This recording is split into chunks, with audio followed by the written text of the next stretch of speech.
ઈચ્છાઓનો અંત નથી.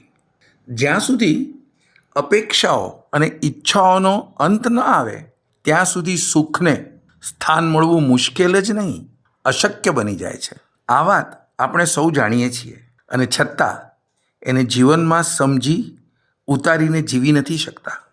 ઈચ્છા દરેકને થતી હોય છે અને થવી જોઈએ, પરંતુ એની સીમાની સમજ હોવી ખૂબ જ જરૂરી છે.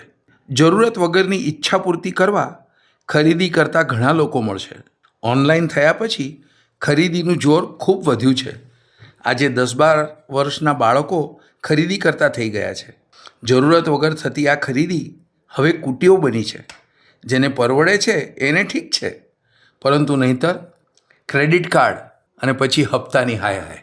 આ વાત સમજવા એક નાનકડો પ્રસંગ મમણાવી લઈએ. સંતોષ, આનંદ, ખુશી એ કોઈ વસ્તુની મોહતાજ જ નથી.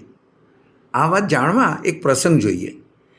કુટુંબના એક વડીલનું મૃત્યુ થયું અને એના વિલમાં લખ્યા મુજબ 2 ભાઈઓ, એક પ્રદીપ અને બીજો પ્રતાપ, એને 4-4 લાખ રૂપિયા મળ્યા.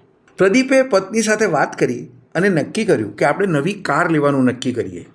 4 લાખ તો હતા, 5 લાખની લોન લીધી અને જૂની કાર વેચી કાઢી અને આખરે નવી કાર લઈ લીધી.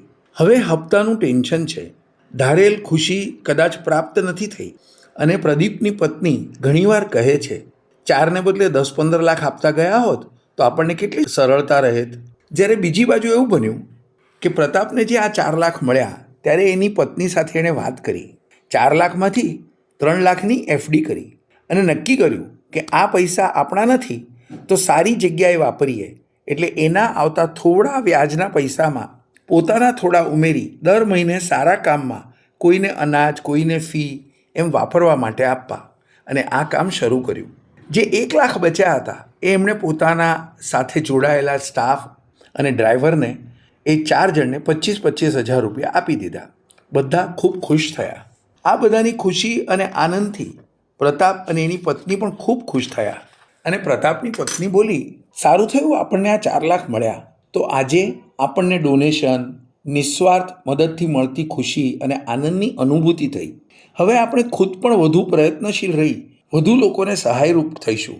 આ વાત જાણીને થાય છે આનંદ અંતરમાં છે, ખુદમાં જોઈએ, બહાર ભૌતિક વસ્તુઓમાં નથી. એટલે જ એક પત્નીને સોનાનો હાર પતિ વર્ષગાંઠ પર આપે છે તો એને ઓછું લાગે છે, જ્યારે બીજી એવી પત્ની પણ છે કે જે પતિ યાદ રાખી મોગરાના ફૂલની વેણી લાવે છે અને પહેરાવે છે તો પણ અનહદ ખુશીનો અનુભવ કરે છે. ખરેખર ખુશી વસ્તુમાં નહીં, પોતાના સ્વભાવમાં સમાયેલી છે.